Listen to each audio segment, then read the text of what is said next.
So good morning, everyone, and thank you for joining our Smart Solve Stay Smart Alcohol Awareness and Mental Health for Students webinar today. My name is Afia Degani, and I am the Career Development and Partnership Lead in ORMA. And today we are here to learn and understand the importance of alcohol and mental health with our esteemed partner, Smart Solve Ontario. With us today is Zach Rishlik. Zach is the program and marketing manager at SmartServe Ontario, where he worked for the past 4 years overseeing marketing, communications, advertising, development, social media management, and web design development. Wow, that's a lot. He oversees the DrinkSmart portfolio, which focuses on alcohol related harm reduction initiatives for Ontario post secondary students, as well as the Smart Self Care program, which supports hospitality workers and mental health initiatives across the province.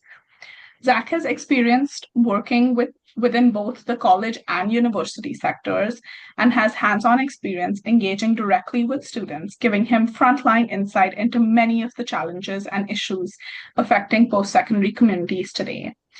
So without further ado, I will hand it over to Zach, and thank you for being with us today, Zach, and the floor is all yours. Thanks for the invitation. Good morning, everyone. And before I begin, I'd like to thank Orma for inviting DrinkSmart and SmartServe to be a part of today's event. So when people hear these phrase alcohol awareness, they often assume, we're going to spend 25 minutes talking about fake IDs, standard drinks, and responsible service. We are going to cover some of that, but today's presentation is really about something bigger. So over the last year, DrinkSmart surveyed over 3,100 Ontario post-secondary students to better understand what life actually looks like for students today.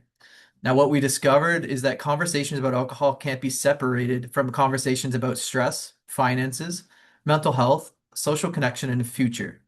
Today, I want to connect those dots. Because if we're going to help students make safer decisions, we first need to understand what they're carrying before they even walk into a bar, restaurant, residence party, or workplace. So DrinkSmart was created in 2013 as a student-led alcohol awareness program. Our mission is simple. It's think, inspire, and change. So we work with colleges and universities across Ontario, helping students make informed decisions around alcohol consumption, substance use, and personal safety. What's important is that we don't approach students with fear-based messaging. Students tune that out immediately. Instead, we focus on practical harm reduction. So how do you stay safe? How do you look out for your friends? How do you make good decisions when social pressure exists? And perhaps most importantly, how do we create a campus cultures where asking for help is normal? The anatomy of a night out. So this is one of our most popular DrinkSmart resources because it takes something complicated and makes it simple for the students. 5 actions is what we promote: plan, pour, count, time, balance. The biggest mistake students make isn't necessarily drinking too much. It's not having a plan before they start. If you wait until midnight to decide how you're getting home, who you're leaving with, or whether you're okay to drive, you've already waited too long. Responsible drinking starts before the first drink is poured. The goal isn't perfection, it's about reducing risk. As future hospitality professionals, the slide is one of the most important in today's presentation. A standard drink is not a glass, it's not a cup, it's not whatever someone pours into your cup. It's a specific amount of alcohol. So one standard drink equals 12 ounces of beer, 5 ounces of wine, or 1.5 ounces of spirits. Why does this matter? Because our bodies process alcohol much more slowly than most people think. The average person needs roughly 60 to 90 minutes to metabolize one drink. Not a double, not a fishbowl, not a giant glass of wine, one standard drink. So as hospitality professionals, understanding this helps you recognize intoxication, educate guests, and make responsible service decisions. So this slide marks the transition from alcohol awareness into student well-being. In spring 2025, DrinkSmart completed one of Ontario's largest student well-being surveys. More than 3,100 students participated. When we started reviewing the data, one thing became very clear. Students are carrying far more stress than many people realize, and most of it is invisible. Most of it isn't visible. What we see on social media isn't always what's happening underneath. Students are balancing academics, housing costs, food costs, employment pressures, family expectations, debt, and uncertainty about the future. Those pressures influence every decision they make, including decisions around alcohol. If there's one statistic I want you to remember from today, it's this. 72.7% of students identified finances as a major source of stress. Not exams, not relationships, not money, or only money, sorry. This tells us exactly something important. Today's students are often operating in survival mode. Many are worried about rent, they're worried about groceries, many are worried about finding work after graduation. And when people are overwhelmed, their capacity to make healthy decisions decreases. Mental health isn't separate from alcohol awareness, they're connected. This slide shows how stress compounds financial pressure and it creates isolation. Isolation impacts mental health. Poor mental health makes it hard to succeed academically, and academic challenges often increase financial pressure. It's a cycle. One quote from a student really stood out. My concerns are not making enough money to meet basic needs. That's not someone worried about luxury, that's someone worried about stability. When we understand that reality, we begin to re-understand the support services matter so much. Now, these difficult numbers are hard to read. More than half of students rated their mental health below the good range. 1 in 5 reported feeling anxious or stressed all the time. And nearly 15% reported experiencing thoughts of self-harm or suicide within the previous 6 months. Those aren't just statistics. Those are classmates, their friends, their coworkers, future hospitality professionals. This takeaway isn't hopelessness. The takeaway is that support matters.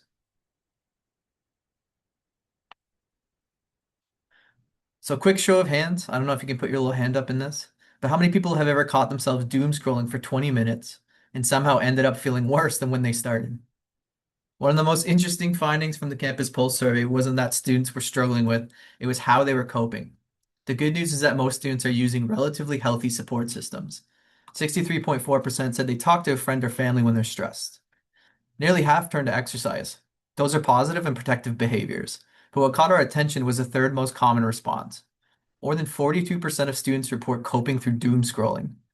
Now, doom scrolling isn't necessarily dangerous in the same way as substance misuse, but it can create a cycle where stress fuels more screen time, which fuels more anxiety, which fuels more screen time.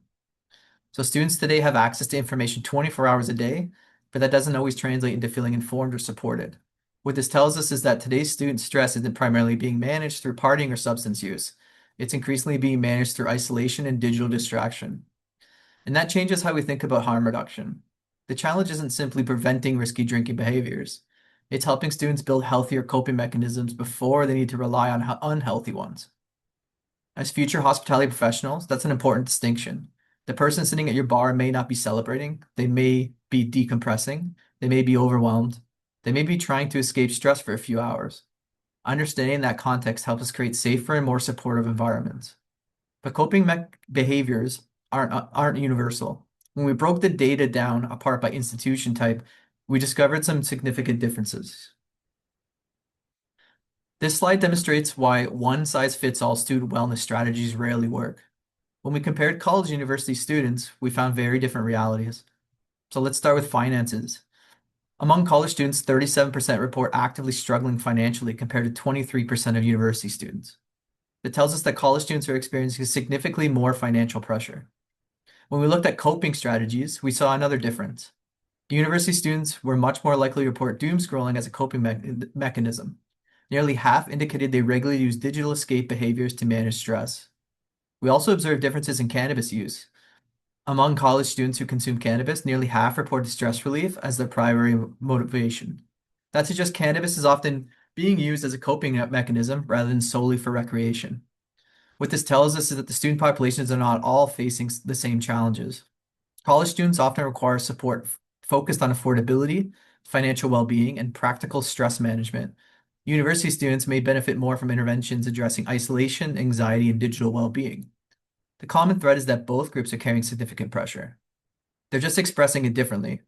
And as future leaders, supervisors, and hospitality professionals, understanding those differences allows us to better support the people around us. Despite those differences, there is one risk factor that cuts across every campus and every demographic, and it often goes unnoticed. When we talk about impaired driving, we usually focus on the driver, but our data revealed something interesting. Students are more likely to ride with an impaired driver than they are to drive impaired themselves. Now, that's a major blind spot. So perhaps the question shouldn't always be, will you drive impaired? The question might be, what will you do when your friend wants to drive impaired? That's the harder conversation, but it's often an important one. Up until this point, we've talked about the pressure students are experiencing right now. This slide looks like something different, the future. And what we found was that many students aren't just stressed about today's challenges. They're carrying a constant underlying concern about what's coming next. I often describe this as an ambient anxiety. It's not tied to a single exam, assignment, or event. It's a persistent background concern that follows students everywhere they go. In our survey, 54.6% of students told us they plan to enter the workforce immediately after graduation. Another 32.5 are pursuing post-grad studies. When we asked about their hopes, the answers were exactly what you expect. Students want stable employment. They want meaningful careers. They want financial security. They want the opportunity to build a life they can be proud of. But when they asked about their fears, a different picture emerged. Students repeatedly told us they were worried about debt, the rising cost of living, housing affordability, and perhaps most commonly, whether they'll actually be able to find a job in their chosen field. One student captured it perfectly.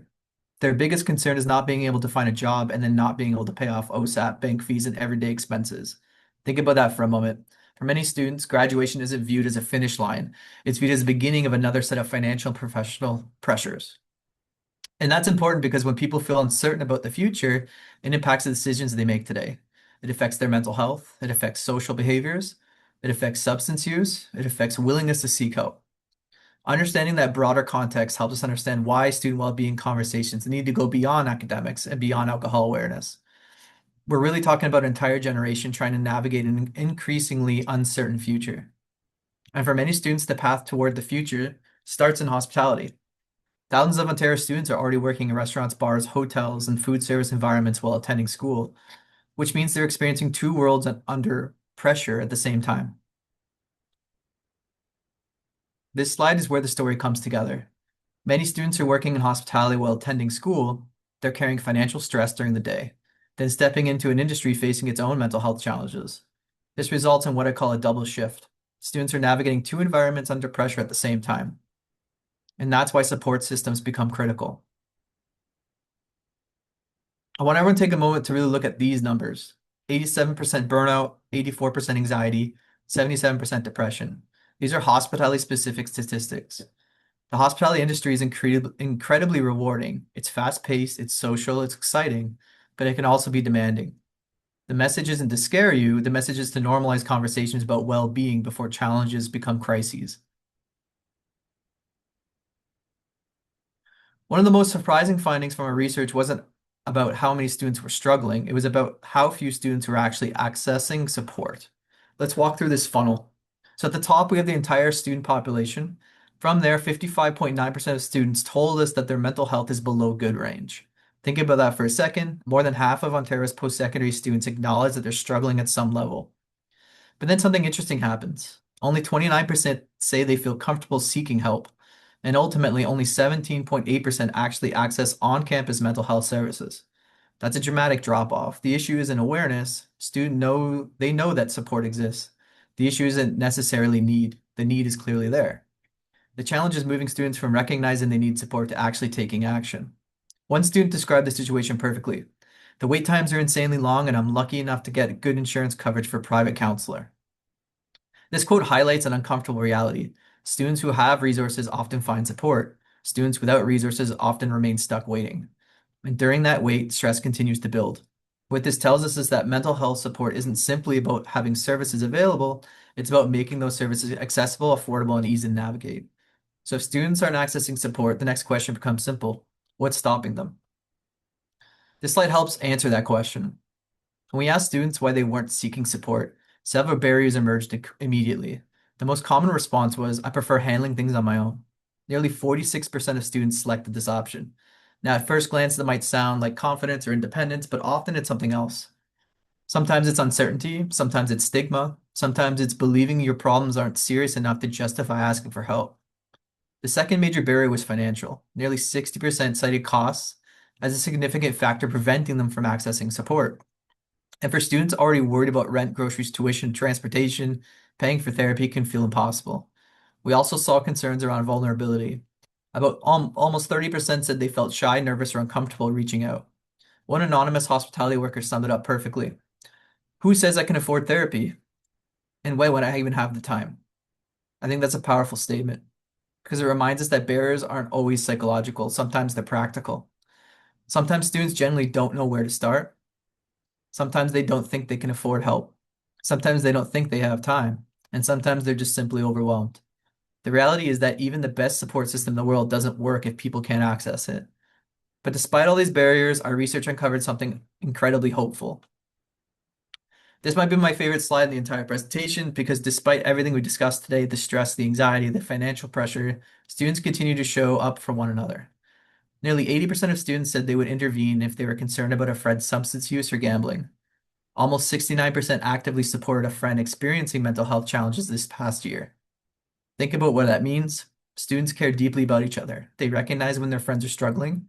They encourage them to seek help. They check in, they listen, they provide support. And that's incredible, but here's the paradox. Only 29% feel comfortable seeking help for themselves.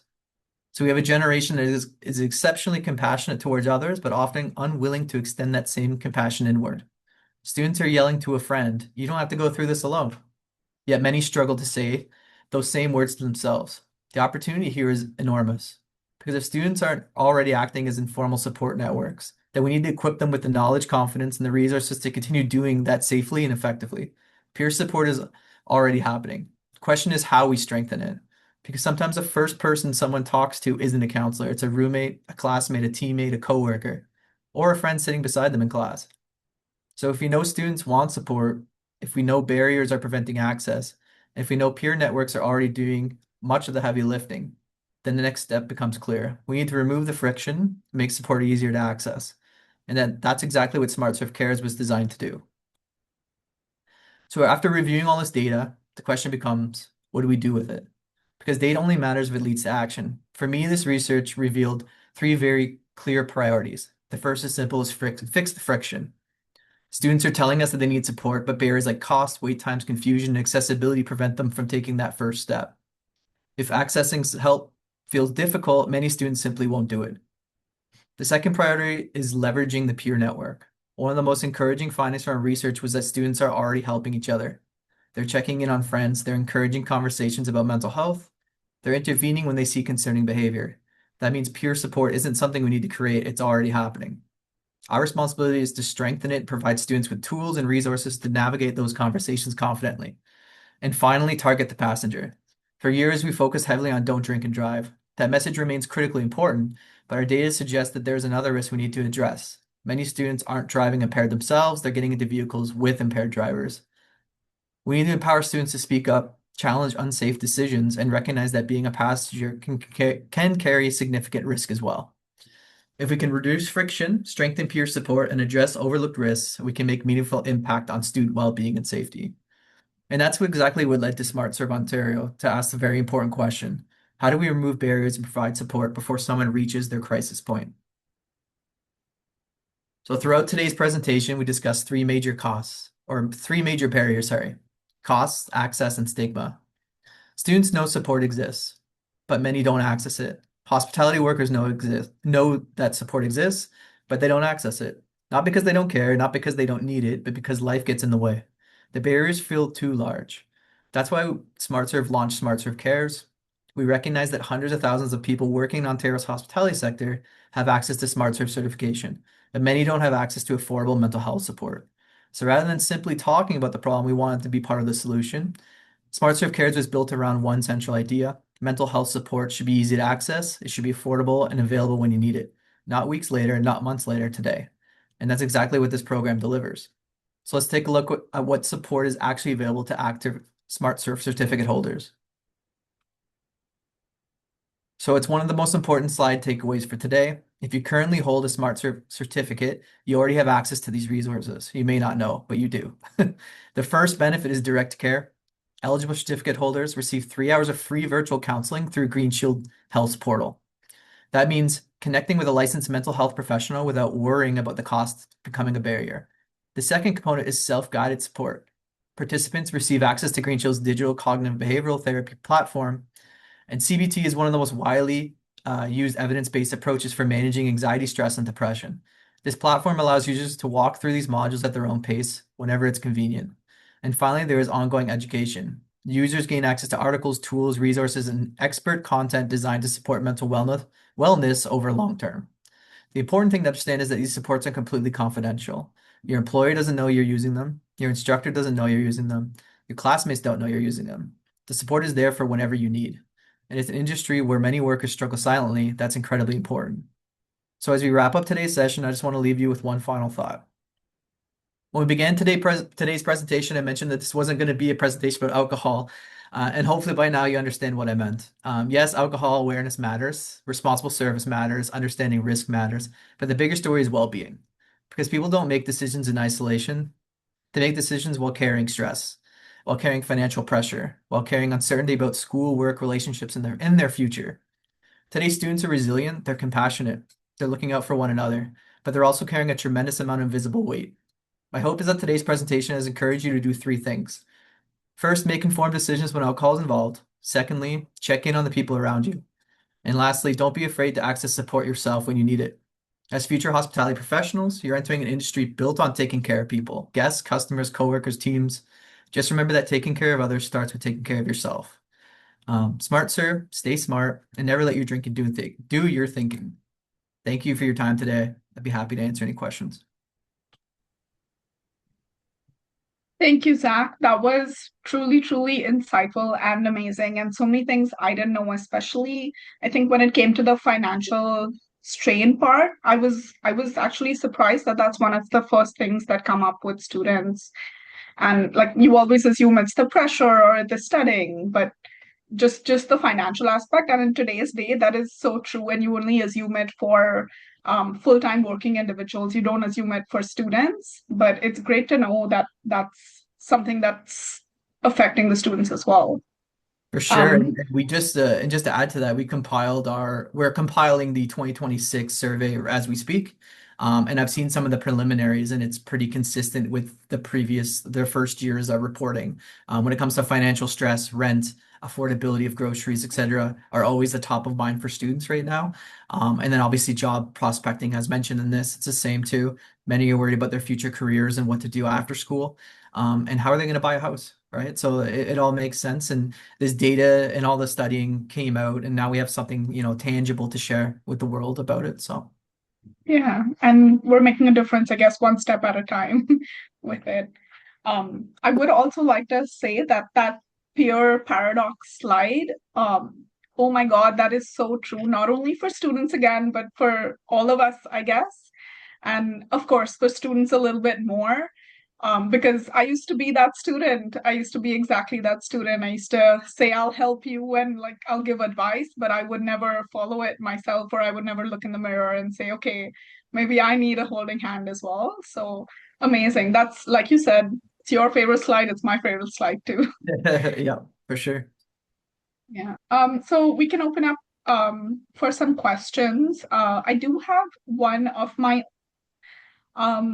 you did mention in the beginning that DrinkSmart tries to be part of the student journey.